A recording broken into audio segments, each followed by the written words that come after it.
buenas tardes, bienvenidos a Espacio Abierto Cieza. Hoy tiene la diferencia de estar con nosotros Lola Sánchez, eurodiputada de Podemos, y una de las mayores expertas, por no decir la mayor, por lo menos la más premiada en ese sentido, sobre el TTIP, que nos amenaza, por decirlo de alguna manera, ¿no? Muchísimas gracias, Lola, por estar con nosotros. Has venido hoy a un acto sobre el TTIP a Cieza y has tenido la deferencia de estar un poquito con nosotros para que te hagamos algunas preguntas. Gracias a vosotros. La primera, más bien personal, ¿qué tal te va en Estambul? Bueno, pues es duro, pero está muy bien. Hemos construido allí una pequeña familia, toda la delegación de Podemos, y nos cuidamos los unos a los otros, ya que estamos en un entorno bastante difícil para nosotros. Somos como salmones contra corriente. Bien, y en ese sentido también, ¿cómo es la política en la Eurocámara? Pues es muy dura porque es muy hipócrita. Es tremendamente hipócrita. Los discursos que dan los partidos, bueno, cuando hablan dicen unas cosas y luego a la hora de apretar el botón, que es lo que de verdad toca, ¿no? Lo que se convierte en ley, pues votan todo lo contrario y se quedan tan panchos. Qué bien. Bien, ¿qué se puede hacer desde el Parlamento Europeo por Murcia y por Cieza?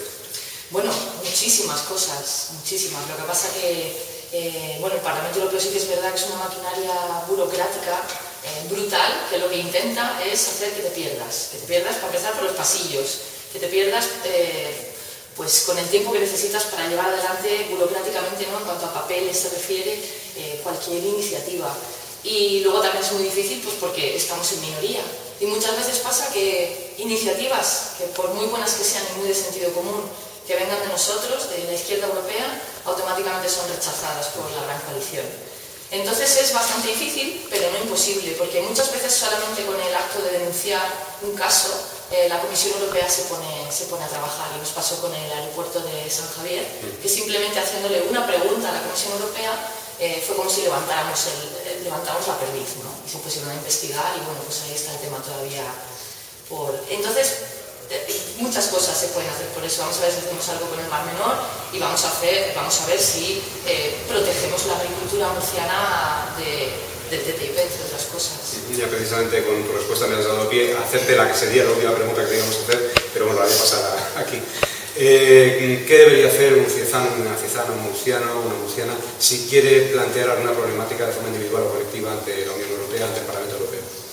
Bueno, pues nosotros nos propusimos abrir las puertas y las ventanas de aquella institución, y una de las cosas que tenemos es una conexión muy directa y muy fluida con la sociedad civil, de manera que hay muchísimas reclamaciones que nos llegan a través de la oficina de Cartagena o de la página web que hemos abierto hace poco, donde cualquier ciudadano puede pues presentarnos allí su demanda, ¿no? Y nosotros pues la convertimos en una pregunta parlamentaria o la convertimos en una pregunta a la Comisión Europea o en una declaración escrita o en lo que nosotros veamos que legislativamente puede tener más salida. Y ahora una pregunta que tiene una respuesta muy rápida, ¿no? ¿Qué es realmente el TTIP? ¿Qué es el TTIP? Bueno, pues es un golpe de Estado, porque Estado por las grandes corporaciones del mundo, los fondos de inversión, los bancos y muchos políticos que les sirven de lacayos. Eso es básicamente. ¿Cómo afecta el TTIP a la región de Murcia y a Cieza en particular? Bueno, es que la región de Murcia y Cieza, pues por ser un municipio eminentemente agrícola, la agricultura va a ser uno de los grandes focos dañados, uno de los grandes, de lo más dañado que puede traer el TTIP. Competir con la agricultura norteamericana es absolutamente imposible, es imposible. O sea, el tamaño medio de una producción norteamericana, agrícola o ganadera, es 13 veces mayor que la media europea. Allí no existen las producciones familiares o las cooperativas, son grandísimas empresas que incluso cotizan en bolsa. Los costos de producción no tienen nada que ver con lo que tenemos aquí, ni la forma de producción. Allí producen, pues están altamente mecanizados, utilizan productos que aquí están prohibidos utilizan muchísimos transgénicos, son producciones gigantes que tienen la capacidad de cambiar el precio de los alimentos a nivel mundial, ¿no? Por eso mismo de jugar en bolsa. Entonces, pues es absolutamente imposible competir con eso. Es el fin de la agricultura en Cieza, en Murcia y en toda Europa. Una de las críticas que se hace al TTIP precisamente es que tanto los españoles como los europeos, tanto España como la Unión Europea, perderíamos soberanía. ¿Eso es cierto? Claro que es cierto, sí. Estamos hablando ya de cómo trastoca lo que es el proceso legislativo, ¿no? En cómo nos gobernamos y cómo elaboramos las leyes. Y aquí las leyes las elaboran los parlamentos, ¿no? O sea, o un pleno municipal o una asamblea de una comunidad autónoma o el Congreso de los Diputados. Entonces el TTIP establece un cortocircuito para que algunas leyes que ellos consideran que les perjudican, ¿no?, a la importación, a la exportación, etc., no puedan salir directamente. Es como una especie de tribunal de la Inquisición que le va a decir a los parlamentos democráticamente elegidos en qué dirección tienen que legislar. Entonces, bueno, pues eso es un vaciamiento de soberanía absoluto, ¿no? Porque podría llegar un momento en el que diese igual a quién votáramos, porque da igual el color político o la ideología política predominante en un parlamento, ya que tendría las manos atadas y tendría que obedecer a unos poderes que no sabemos muy bien de dónde vienen, ¿no? Puestos por boca de funcionarios que nadie ha votado y que obedecen a los lobbies. Eso lo vemos todos los días en el Parlamento. Entonces, en realidad, los ciudadanos perderíamos derechos. Todos. El derecho de ser ciudadano, ¿no?, que es bueno, el de elegir tu propio destino, ¿no?, el destino político de tu ciudad y de tu comunidad. Y en este sentido también una cuestión que a nosotros nos parece, por lo menos a nuestros espectadores, que son los que plantean estas preguntas, nos parece obvia hasta cierto punto, porque quizás lo que nos estás contando no es tan obvio. Una decisión de este calado, es decir, la firma de un tratado en el que se cede soberanía, se ceden derechos, ¿no debería ser ratificada por los pueblos europeos, cada pueblo, cada estado en referéndum? Claro que debería ser ratificado. Esa es una gran lucha que tienen algunos Estados miembros, pero sobre todo la sociedad civil que está luchando contra el TTIP, en contra de la Comisión Europea, que no quiere que el TTIP pase por cada uno de los 28 Estados miembros y cada uno de sus parlamentos, porque además dentro de la legislación interna de algunos estados obliga a que haya un referéndum, como en Irlanda, en Lituania, en algunos países. Y eso sería una grandísima zancadilla el TTIP, porque estamos seguros de que en el momento en el que hay un referéndum popular, tiene que haber un debate público, tiene que sacarse toda la luz, debatirse muchísimo sobre eso y automáticamente la gente votaría que no. Porque el TTIP se trata de que si cuanto más lo conoces, menos te gusta. Literalmente. Sí. Una pregunta que nos han hecho también nuestros espectadores es ¿cómo afectaría el TTIP al medio ambiente? Bueno, pues lo mismo, si los legisladores van a tener las manos atadas, si un municipio, por ejemplo, como Cieza, decidiera en el Pleno por mayoría prohibir el fracking en su municipio, ¿no?, pues por proteger el medio ambiente y proteger su tierra, podría llegar esta mesa de cooperación regulatoria, que es el nombre que le han puesto, y venir al Pleno del Ayuntamiento de Cieza y decir no la podéis sacar. Y no la podéis sacar, y además el TTIP a mí me da poderes para prohibiros que prohibáis el fracking. Y para saber a quién culpar, quién y cómo están negociando el TTIP, y además quién tendría, digamos, la facultad de aprobarlo en última instancia. Bueno, lo está negociando la Comisión Europea, un equipo de negociadores que son altos funcionarios de la Unión Europea, que, como digo, pues no hemos votado y además se reúnen muy poco con la sociedad civil. En cambio, el 96% de las reuniones que tienen sí que son con la gran industria, con los lobbies, sobre todo con el de alimentación. Por eso es que digo que la agricultura es uno de los grandes peligros del TTIP. Y por la parte americana pues pasa lo mismo. Al final es que hay muy poca transparencia y muy poca democracia, porque bueno, ya creo que sabe mucha gente que los eurodiputados nos hicieron el favor de dejarnos entrar a una sala de lectura que no tiene ventanas, que tienes que entrar sin móvil, sin lápiz, sin boli, sin nada, y donde durante 2 horas, acompañado de un funcionario en todo momento, bueno, pues te dejan leer algunas cosas, pero firmas un contrato de confidencialidad de manera que no puedes contar nada de lo que has leído ahí dentro. Así que solo sirve para quitar el sueño, ¿no?, al que lo ha leído. O sea, que es incluso legalmente arriesgado, ¿no? Sí, legalmente arriesgado, porque además no sabemos ni siquiera a qué penas nos enfrentaríamos si desveláramos algo de lo que ha pasado, de lo que leemos ahí dentro, ¿no? Es imposible descubrirlo, yo lo pregunto y nadie me dice nada. Entonces juegan un poco con el miedo también.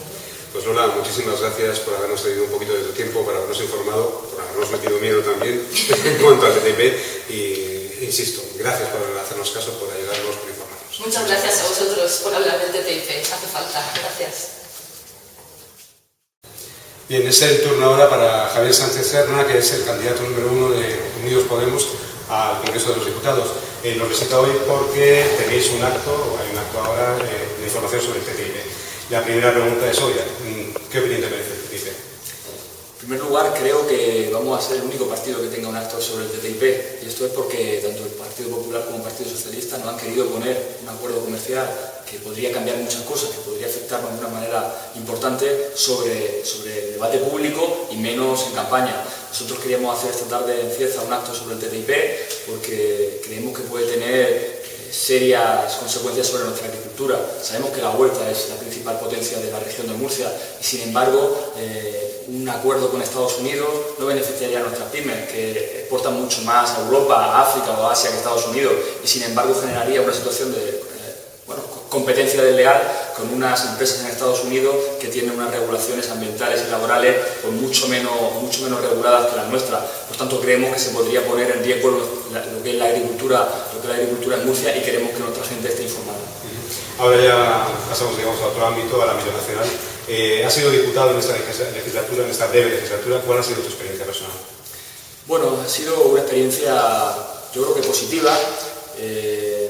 Hemos demostrado que hay otro estilo, que se podría hacer política de otra manera, que se podía llegar al Parlamento no para pisar moqueta ni hablar de los temas de siempre, sino para poner temas encima de la mesa que no se hayan puesto. Lo primero que hicimos fue presentar la Ley 25 de emergencia social, que lo que quería era que se cumplieran los derechos humanos en nuestro país, porque el derecho a la vivienda es un derecho humano y es un derecho recogido en nuestra Constitución, en el artículo 47, que no se cortaran los suministros básicos a la familia, el agua, la luz o el gas, y que se recuperara la sanidad como un derecho universal, algo que habíamos perdido en la última legislatura.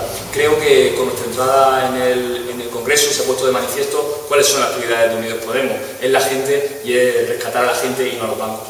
¿Harías algún balance a nivel general político de esta brevísima legislatura, que ha sido la más breve de toda la historia de la democracia?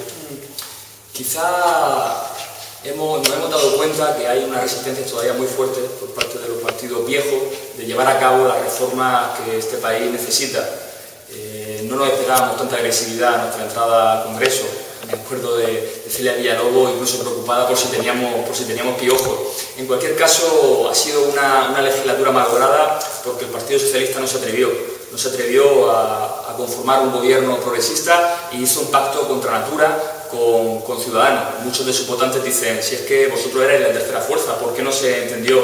Bueno, pues seguramente porque a Pedro Sánchez se lo prohibieron, o seguramente porque en este país hay sectores muy poderosos que no quieren un gobierno con Unidos Podemos. Aún así, para la mayoría de votantes socialistas, según lo que están indicando los últimos datos y las últimas encuestas, la coalición Partido Socialista Unidos Podemos sería la coalición de gobierno preferida por una mayoría de españoles. ¿Tenías algún cometido especial en el Parlamento? Sí, estaba en la Comisión de Educación junto con Irene Montero y también en la Comisión de Economía. Han sido pocas comisiones, es verdad que se ha querido que el Congreso funcionara a medio gas, y aún así en las veces que he podido estar en esas comisiones hemos defendido cosas tan básicas como garantizar unas tasas universitarias accesibles. Recordemos que según Comisiones Obreras, en estos 4 años de legislatura han sido 85.000 estudiantes los que han tenido que abandonar la universidad por no poder pagar las tasas, o reivindicando algo tan básico como una educación de 0 a 3 años que permita conciliar la vida laboral con la vida familiar. ¿Qué valoración personal haces de la formación de una coalición electoral Unidos Podemos, que es a la que perteneces, a nivel personal? Y también una segunda pregunta derivada de esta: ¿por qué no fue posible hacerlo en las elecciones anteriores? Seguramente porque la situación no era la misma. Seguramente todo el mundo sabe que los proyectos de Podemos y de Izquierda Unida son distintos, pero queríamos estar a la altura del momento, porque al fin y al cabo Podemos, Izquierda Unida, Compromís y otras fuerzas fuimos a las mesas de negociaciones con el PSOE sabiendo que no podíamos dejar a Rajoy en la Moncloa, pero tampoco continuar las políticas de recorte y las políticas de austeridad que quería implementar Ciudadanos, el partido naranja, que se parece mucho al partido azul. Y por tanto, como nosotros hemos llegado a ese acuerdo, llegamos a esos consensos de cara a formar un gobierno de coalición progresista con el Partido Socialista, pues ahora vamos unidos para que ese paso sea aún más sencillo. Y ya para terminar, ¿crees que los resultados que vais a obtener la coalición de Unidos Podemos os podrá llevar al gobierno, a gobernar España?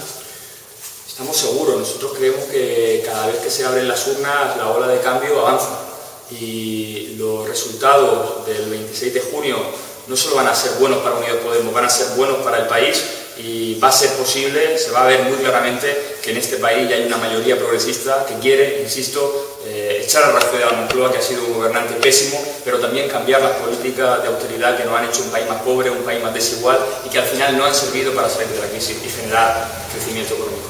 Muy bien, pues no te entretenemos más. Muchísimas gracias, Javier, y muy buena suerte en las elecciones. Gracias. Seguimos con Antonio Urbina, diputado regional por Podemos en el Parlamento Regional, en el Parlamento de Murcia.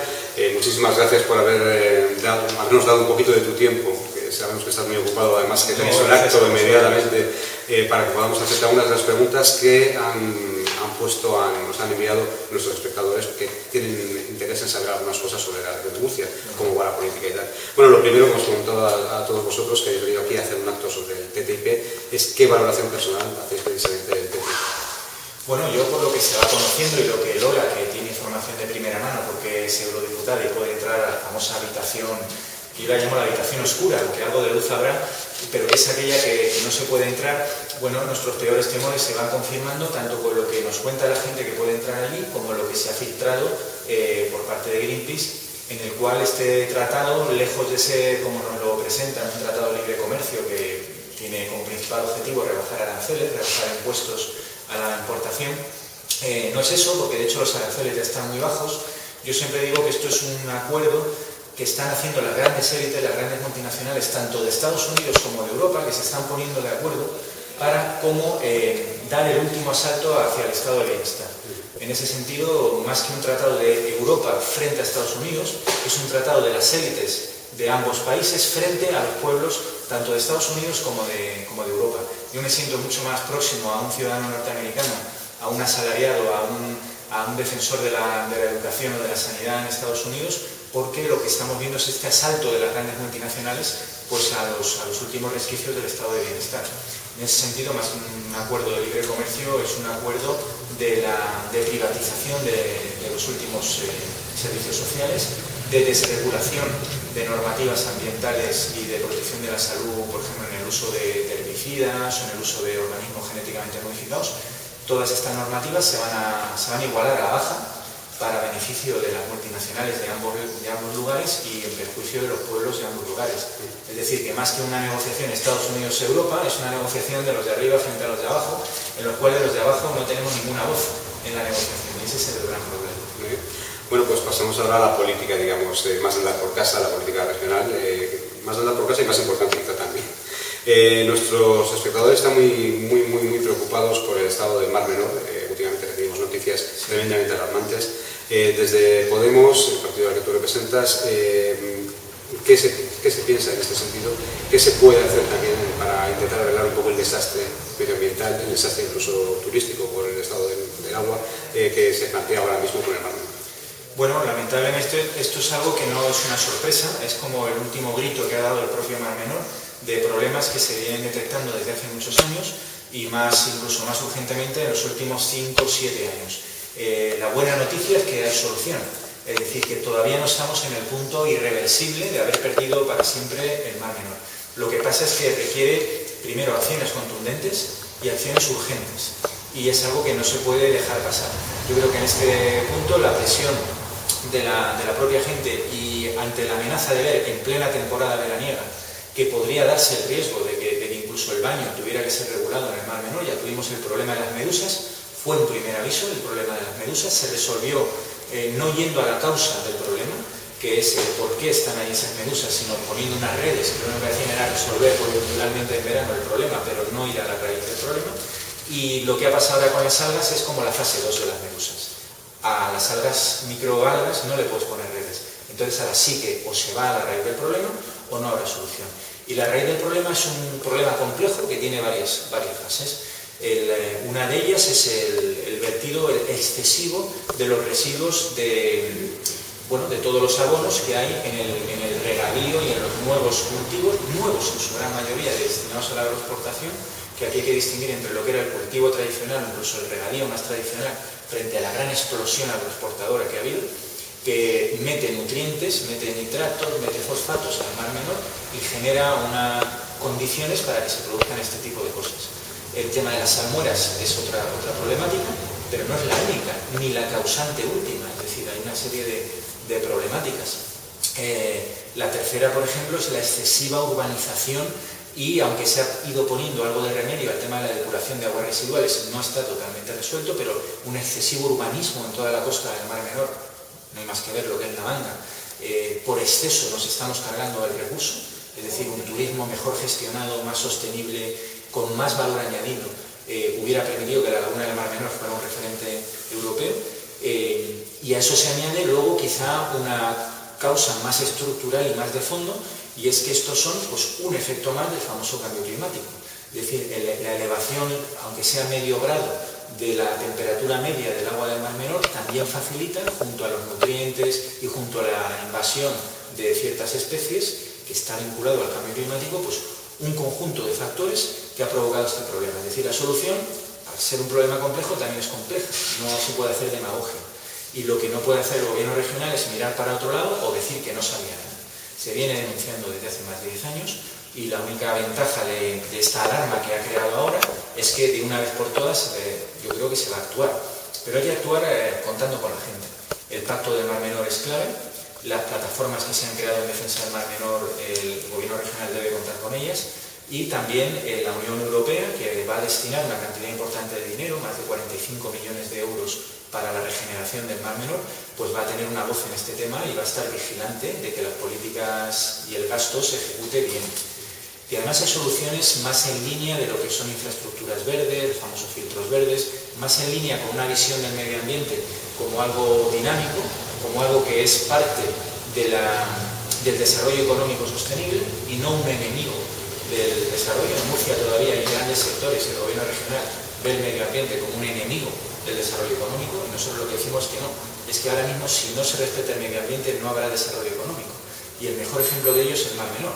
Si destruimos ambientalmente el Mar Menor, estamos destruyendo la capacidad de generar riqueza del Mar Menor. En este sentido, también en cuestiones medioambientales, ahora mismo estamos muy cerca de un incendio que parece ser que está alcanzando grandes proporciones, y lamentablemente en los últimos años se están repitiendo bastante ese tipo de desastres. ¿Hay solución? ¿Es algo que es imprevisible, que no se puede, bueno, a lo cual se ponen medios, pero no hay otra forma de actuar? ¿Se puede actuar de otra forma? Bueno, lo primero que hay que decir es que hay que revertir los recortes que ha habido en protección agroforestal. Ha habido protestas, nos han llegado protestas serias de los bomberos forestales, tienen unas condiciones laborales muy negativas, los horarios son exagerados. Cuando hay incendio, por supuesto, ellos echan el resto y todo el mundo se pone en marcha, pero el incendio se produce por una serie de condiciones y a veces es un rayo, otras veces provocado, pero una vez que está el incendio se actúa. Pero el incendio requeriría una labor de mantenimiento del bosque, de limpieza, sobre todo en una zona de alto riesgo como es Murcia, del bosque bajo. El trabajo de la prevención de incendios no es solo el trabajo durante el incendio, es un trabajo continuo. Y ese trabajo continuo requiere de una inversión continua, de una revalorización del trabajo de los guardas agroforestales, un refuerzo de las plantillas de bomberos forestales, sobre todo en la época de verano, mejor dotación de medios, es decir, que es un efecto más también de esta política de recortes. Y es uno de estos ejemplos donde el Estado, donde la región de Murcia, los poderes públicos todavía deben ser los responsables de que esto se respete. Si lo vamos a acabar como todo, dejando en manos privadas o sacando a concurso la gestión de los bosques en un proceso de privatización, va a ser un gran desastre, porque hay valores que no tienen precio, o al menos no están. Hay toda una corriente ecologista que habla de tasar el valor de la riqueza de un paisaje, del valor de un bosque, que insisto una vez más, puede ser traducido también en una riqueza para la población. Es decir, el agroturismo en la zona del noroeste ahora mismo es clave. En los últimos años se ha tenido un desarrollo enorme. Incendios que destruyan la riqueza de lo que va a visitar la gente en esa zona, pues es un problema grave, ¿no? Y entonces, en ese sentido, disculpad porque vamos pues conviene desde luego mejorar la evaluación pública, actuar con este incendio que se ha desatado de manera urgente, porque ya se ha dado, pero sobre todo teniendo en cuenta además que la tendencia es que Murcia sea una región de alto riesgo, sobre todo en verano, pues hay que mantener la inversión pública en la protección de los propósitos. A nivel de infraestructuras, algo tan manido como el AVE, ¿crees que llegará finalmente el AVE a Murcia y en qué plazo? Llegará, esperemos que durante el siglo XXI. Desde luego, lo que no me atrevo es a dar un plazo. Todos los que han dado plazos por parte del gobierno o del ministerio se han equivocado. Ya parece que lo que iba a ser diciembre de este año pasa a ser verano del 2017. Por lo tanto, bueno, pues es lamentable que el AVE, que es una infraestructura que puede ser analizada desde muchos puntos de vista, yo personalmente pienso que el retorno a la sociedad de la inversión del AVE no es tan grande como nos lo pintan. Pero desde luego es lamentable que Murcia sea la última capital de una región sin conectar y que Cartagena, siendo una ciudad tan importante como es, pues vaya a quedar de las últimas de la fila. más sobre infraestructuras, el aeropuerto de Corbera, con todo lo que ha traído. Primero, ¿tú crees que era necesaria esa infraestructura, ese gasto tremendo en un aeropuerto? Y en segundo lugar, tu partido, Podemos, ¿qué planes tiene con respecto a este aeropuerto? Bueno, lo primero que hay que decir es que ya teníamos un buen aeropuerto, que es el de San Javier, y seguimos teniendo. Ese aeropuerto ha recibido premios europeos en su tamaño de aeropuerto por el servicio, por la rapidez, por la satisfacción de los clientes, de los viajeros, por la capacidad de vuelos, por su flexibilidad a la hora de adaptarse a la temporada alta y la temporada baja. Y en general lo que hemos visto ahí es que se ha podido dar oferta de pista a toda la demanda que ha habido. No ha habido nunca ningún problema en San Javier de vuelos que estuvieran solicitando a las compañías que no se le pudiera dar respuesta, y por lo tanto la primera apuesta hubiera sido dotar a San Javier, por ejemplo, de transporte público, tenerlo como aeropuerto de referencia y apostar por él. Lo otro fue una operación que se nos vendió como un gran beneficio para la región de Murcia, que no nos iba a costar un euro, y de momento nos va costando 200 millones de euros. Un aeropuerto que no tiene ahora mismo ningún consorcio de empresas dispuesta a explotarlo, que se nos dice que va a volver a salir a concurso, que tiene problemas judiciales, que lleva más de 10 años de retraso desde que se inició su obra y se dijo que pronto iba a haber aviones allí, todavía no hay ninguno. Y luego, sobre todo, lo que hay detrás es un caso de malversación de fondos, o al menos de presunta corrupción económica importante. Hay una comisión de investigación en la Asamblea Regional que ha iniciado sus trabajos recientemente y que va a poner encima de la mesa todas las anomalías de gestión que ha tenido ese aeropuerto, que, insisto, iba a ser un aeropuerto privado, financiado con fondos privados, y ha acabado siendo un aeropuerto que la región de Murcia no quiso tener como aeropuerto público, y que ahora mismo es una infraestructura a la cual, pues, de repente tenemos ahí una hipoteca de 200 millones por un aval que nunca se debió firmar y que no se sabe muy bien qué hacer con él. Hablando también más sobre infraestructuras, nos consta que desde las instituciones regionales, desde el gobierno regional, se aprobaron varias partidas presupuestarias para el Hospital de Cieza, que tiene unas grandes carencias, pero también nos consta que esas partidas presupuestarias no han llegado al hospital. ¿Tienes alguna información al respecto? Detallada no, pero aquí entra en la dinámica de dos cosas que hemos observado. La primera, que algunas partidas que, gracias a enmiendas de la oposición, han ido destinando partidas económicas dentro de lo que fueron las enmiendas parciales, que están muy limitadas en su capacidad de destinar fondos. Se destinaron, por ejemplo, al Hospital de Cieza, a reparación de escuelas públicas y de institutos.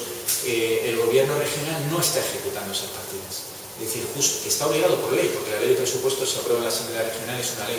Está dilatando la ejecución de aquellas partidas que la oposición movió para reforzar los servicios sociales e intentar revertir los recortes, muy tímidamente, porque apenas se pudieron mover 20 millones en toda la región de Murcia de un presupuesto de 4.000. Sistemáticamente el gobierno regional está dejando sin ejecutar esas partidas. Pensamos que el Hospital de Cieza tiene ese problema, y luego hay otro problema de fondo, y es que algunas infraestructuras que llevan cofinanciación europea, lamentablemente por la no justificación o no ejecución de fondos europeos de los años anteriores, la Unión Europea ha retenido fondos. Y ese es otro problema que está afectando a bastantes inversiones en la región. Y ya para terminar, también infraestructuras, pero esta vez ferroviarias. ¿Sería posible reabrir algunas de las líneas de cercanía de ferrocarril que se han cerrado y que serían tomando un gran servicio a zonas como, por ejemplo, donde estamos, en el norte de Murcia? Y en segundo lugar, ¿será posible terminar alguna vez la variante de Camarilla? Bueno, Podemos tiene como iniciativa estrella en nuestra apuesta en infraestructuras para Murcia el tren de cercanías. Es el punto número 1, y además en nuestro programa lo hizo la gente y fue lo que más votó la gente. La gente, cuando hablamos con ella y se organizó en la página web la votación de qué querían de programa de infraestructuras, no salió el AVE, salió la red de cercanías. Y entre ellas nosotros pensamos que hay que reforzarla intensamente con tráfico. Por supuesto, la variante de Camarillas es otra de estas obras que lleva 20 años y que debería terminarse de manera urgente. Ahora parece ser que sí hay una financiación, lo que pasa es que se ha vuelto a ralentizar la ejecución de la obra, pero la variante de Camarillas ahorraría 3/4 de hora, prácticamente media hora en el viaje a Madrid, y nos igualaría a lo que va a ser el AVE pasando por Alicante, que es una barbaridad. La variante de Camarillas debería haber estado acabada hace 20 años, y bueno, nosotros desde luego apostamos por la variante de Camarillas y apostamos por una red de cercanías que vuelva a reconectar todos los pueblos, las ciudades de la región de Murcia de una manera eficiente, a un coste adecuado y con un servicio de cercanías, porque por ley los servicios de cercanías tienen unas obligaciones de horario, de servicio, que mejorarían muchísimo. Para que os hagáis una idea, Cieza tendría un servicio mucho mejor. Pero, por ejemplo, la Unión Murcia-Cartagena es un tren regional. Si fuera un tren de cercanías, pues tendría mejor horario y mejor calidad. También planteamos, por ejemplo, una red de cercanías hacia la zona del Mar Menor para aliviar de tráfico en la zona de la Manga, con una pequeña red, ya está el Fede, pero extenderla a otras zonas. Y un ramal que pasara por toda la zona de Marchena, Cieza, Barán, llegar incluso a conectar. Sería posible incluso llegar allí con una línea de cercanías. En la Comunidad de Madrid, por ejemplo, las líneas de cercanías llegan a 70-80 kilómetros, pues perfectamente en ese radio. Lorca está a 70 kilómetros y tiene servicio formalmente de cercanías, pues pensamos que es el servicio a impulsar y a mejorar para la región de Murcia. Pues Antonio Urbina, diputado regional de Podemos en las Cortes del Parlamento Murciano, muchísimas gracias por habernos tenido el tiempo, por habernos hecho caso y por habernos explicado un poco sobre la política, o habernos hablado un poco sobre la política regional. Muchas gracias. Muy bien, pues vamos ahora a la actividad que hay en la calle y estáis bienvenidos también a participar. Bien, y con la entrevista de Antonio Urbina finalizamos este bloque de 3 entrevistas que hemos tenido la suerte de poder realizar a diputados regionales, eurodiputados y candidatos y antiguos diputados de Podemos y de Unidos Podemos. Queremos agradecer infinitamente a la Hospedería San Sebastián la cesión tan amable que han hecho de sus instalaciones para poder realizar estas entrevistas con tranquilidad y además en un marco tan bello, tan hermoso como es el que ustedes pueden ver en las imágenes. Muchísimas gracias.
Colores, especialmente los socialistas, me llamaban loca y exagerada. Me decían, eres una exagerada y te estás pasando, asustando a la gente, y el TTIP no es eso que tú dices. Bueno, esta gente que tenía la posibilidad de entrar también a la sala de lectura a leer esos papeles, pero yo no sé si lo han hecho o no. Y no sé qué es peor, porque si no lo han hecho, no están haciendo su trabajo de informar a la ciudadanía, ni informarse ellos de lo que está haciendo gente que además ni siquiera hemos votado, porque son negociadores, son altos funcionarios los que están negociando esto, no son políticos electos que hayamos votado. Y dos, si han entrado y lo han leído, entonces están mintiendo. Porque si han entrado ahí y han leído lo mismo que yo, luego no pueden salir y decir que somos unos exagerados los que nos oponemos al TTIP. Y esa es la postura del Grupo Socialista.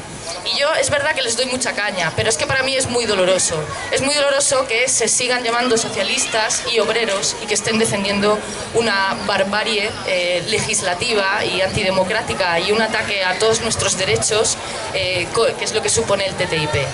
Para mí han perdido completamente el norte. Y si los oyes hablar del TTIP, que se les oye poco también, porque no quieren que se hable, pero lo poco que hablan, bueno, pues el TTIP es que no sabemos muy bien lo que es. Entonces oponernos a una cosa así frontalmente, como es que sois todo de no, nos dicen, es que es no, nada más empezar. Lo que os digo antes, si han entrado y han leído los documentos, que los tenéis ahora todos ahí, que lo podéis consultar, traducidos al castellano y con anotaciones para que todo el mundo lo entienda, bueno, pues entonces están mintiendo con la boca llena. Para mí allí en el Parlamento Europeo es tan evidente la gran coalición, es mucho más evidente que aquí, porque votan más del 80% exactamente igual, el Grupo Popular y el Grupo Socialista. Entonces, el TTIP ahora mismo es la amenaza más grande que tenemos, que nos puede caer, pero la mayor de todas. A la hora de votar, ahora en el 26J, tenemos que ser muy conscientes y tenemos que preguntar a la gente que se presenta, a todos los candidatos, a todos los partidos políticos, cuál va a ser su postura respecto al TTIP. porque el TTIP se sigue negociando, pero no va a ser fácil de aprobar. Pero desde luego lo que necesitamos son gobiernos que nos digan, y políticos y grupos parlamentarios que nos digan de qué lado se van a poner. Porque aquí solo hay dos lados, ¿eh? Está clarísimo, tendremos muchas papeletas para votar, pero en relación al TTIP solo puedes votar sí al TTIP o no al TTIP. Y sí al TTIP ya sabéis que son el Partido Popular, Ciudadanos y el Partido Socialista van a decir que sí al TTIP y van a poner en bandeja todos nuestros derechos.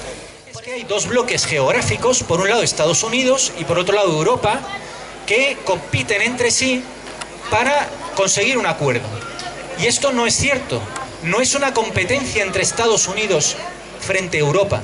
Lo que hay aquí es una alianza de las grandes multinacionales, de los grandes banqueros, de las élites políticas de ambos lugares, de Europa y de Estados Unidos, que van de la mano y están repartiéndose el futuro de todos nosotros frente a los pueblos, tanto de Estados Unidos como de Europa, que estamos juntos en esto. Y la confrontación no es Europa frente a Estados Unidos, sino las élites y las multinacionales de ambos continentes contra los pueblos de ambos continentes. Lo que nosotros queremos es conseguir una sociedad bastante más igualitaria y bastante más participativa que lo que han hecho otros partidos políticos, ¿no? Nosotros salimos en estas elecciones generales no a ganar 2 diputados o 3 diputados, como comentaba antes Antonio. Nosotros salimos a ganar unas elecciones generales. Salimos a ganar unas elecciones generales y tenemos muy claro quién es nuestro adversario político. Nuestro adversario político es el Partido Popular y sus políticas. Las políticas de recortes, esa política de austeridad que tantísimo daño y tantísimo sufrimiento ha creado en tantos miles de familias españolas, ¿no? Y es que tenemos el triste récord de tener un gobierno estatal en estos momentos que es el gobierno que mayores recortes ha producido en la historia de nuestro país, ¿no? Solamente en el año 2012, en políticas públicas, concretamente en sanidad y en educación, recortaron más de 8.000 millones de euros, ¿no? Y ahora nos vemos en la situación en la que nos vemos. En la educación pública sabéis que están cerrando líneas de formación profesional, no solamente las cierran, sino que además las cierran y las pasan a educación privada para seguir favoreciendo a sus amigos, para que sus amigos sigan haciendo negocio, ¿no? En Cieza no hace falta deciros cómo está la sanidad pública, ¿no? Cerrando consultorios, cerrando alas de hospitales. Tenemos el triste récord en la región de Murcia de ser la única provincia, la única región en este país que ha cerrado incluso por completo y está en vías de ello un hospital público como es el hospital de la comarca de Cartagena, el Hospital del Rosell. En definitiva, toda una senda de recortes basado principalmente en 2 patas, ¿no? 2 grandes patas de recorte, diría yo. Por un lado, el gasto público, que está en mínimos históricos, y por otro lado, el recorte en salarios, ¿no? Pero además es que nos toman por tontos, porque nos dijeron que si seguíamos por esta senda de la austeridad, pues conseguiríamos una economía muchísimo más competitiva, conseguiríamos atraer de nuevo la confianza de los mercados y generaríamos empleo. Sabemos que eso no está sucediendo. Es verdad que se ha creado un poquito de empleo, pero ¿qué empleo se ha creado? Es lo que nos tenemos que preguntar, ¿no? Destruir un puesto de trabajo estable, con un salario digno, que una familia pueda llegar a final de mes dignamente, y crear 2 puestos de trabajo en precario, sin condiciones sociales, con unos salarios absolutamente lamentables, no es crear trabajo. Eso no es crear trabajo, es repartir la miseria, y eso es lo que está haciendo el gobierno que tenemos en estos momentos, ¿no? Las próximas elecciones del 26 de junio representan un momento histórico. Representan, se podría decir, un punto de bifurcación hacia el TTIP, hacia la sociedad que nos propone el TTIP, o hacia unas sociedades soberanas que protejan a su gente y que no dejen a nadie atrás. El 26 de junio, lo hemos dicho estos días atrás, la ciudadanía desempata y decide hacia dónde desempatamos, si es hacia adelante o si es hacia atrás. Y para este momento histórico necesitábamos algo más, necesitábamos rodearnos de gente, necesitábamos encontrar una fórmula que fuera capaz de sumar a todas las fuerzas del cambio y que ningún voto de la ilusión, ningún voto del cambio se perdiera. Para nosotros es un honor llegar a estas elecciones de la mano de compañeros de Izquierda Unida, de ECUO, de Compromís, de Las Mareas, si están por aquí, bueno, darles las gracias y decirles que este camino que vamos a recorrer va a merecer la pena. Unidos Podemos sale a estas elecciones con un objetivo claro: ganar las elecciones al Partido Popular. Ganar las elecciones al Partido Popular y conformar un gobierno progresista, un gobierno de cambio que no fue posible en estos 4 meses porque al Partido Socialista o no se atrevió o no le dejaron. Y ese es nuestro objetivo, y para eso estamos aquí. Y sabemos que no es un objetivo pequeño, pero nuestra gente no puede esperar más. Nuestro país no puede esperar más, no podemos actuar por táctica, necesitamos tener ese gobierno ya. Y decimos que no podemos actuar, que no podemos esperar más, porque las políticas de la austeridad, las políticas del Partido Popular han fracasado. Y esto ya lo reconocen muchos economistas, y esto ya lo reconoce mucha gente nuestra, mucho pueblo. Y han fracasado porque nos dijeron 2 cosas, y es que había que meter las tijeras en los servicios públicos y había que meterle las tijeras a nuestros salarios para conseguir 2 cositas. Una era rebajar la deuda que con el Partido Popular ha aumentado en estos 4 años y ya representa el 100% de nuestro Producto Interior Bruto. Y otra era crear empleo. Por eso teníamos que bajarnos los salarios. Y sin embargo, llegamos a estas elecciones del 26 de junio de 2016 con el mismo empleo que se encontró Rajoy en el año 2012. No ha aumentado. El Partido Popular en televisión, lo oiréis, dice mucho de los 2 millones que se han creado estos 2 años, pero no habla de los 2 millones que destruyeron al principio de legislatura, con lo cual estamos igual a niveles de empleo. Llevamos 5 años con un paro por encima del 20%, pero con una salvedad respecto a 2012, y es que cada año se ingresan menos, 3.000 millones de euros menos en las cuentas de la Seguridad Social. ¿Y eso por qué es? Y eso tiene que ver con el modelo de empleo que se está creando. Donde antes había un contrato de 800 euros, ahora hay 2 de 400, con lo cual la gente ingresa menos también en la caja de la Seguridad Social. Y eso no es solo un problema para la gente, es también un problema para la gente que tiene que disfrutar de las pensiones, para los pensionistas. Como decía María, ha sido un recorte del 54%, un hachazo del 54% a la caja de las pensiones. Y el Partido Popular nos dice así como muy serio, que a veces te los crees, que todo se soluciona bajando impuestos. Y habría que decirle 2 cosas al Partido Popular. Una es que el debate de bajar impuestos no es así en genérico. Sí, uno tiene que decir a quién le va a bajar impuestos y a quién se lo va a subir, porque el Estado tiene que seguir funcionando cada día, las carreteras se van a seguir haciendo y los colegios tienen que abrir por la mañana. Y otra cuestión que no es menor y que a veces se le olvida, y es que este país no es más pobre, esta sociedad no es más desigual por los impuestos, esta sociedad es más desigual y es más pobre porque ha caído la capacidad adquisitiva de la gente, porque han caído los salarios. Por tanto, nosotros no engañamos a nadie y decimos, vamos a bajar los impuestos. Podemos bajar los impuestos, pero la mayoría social.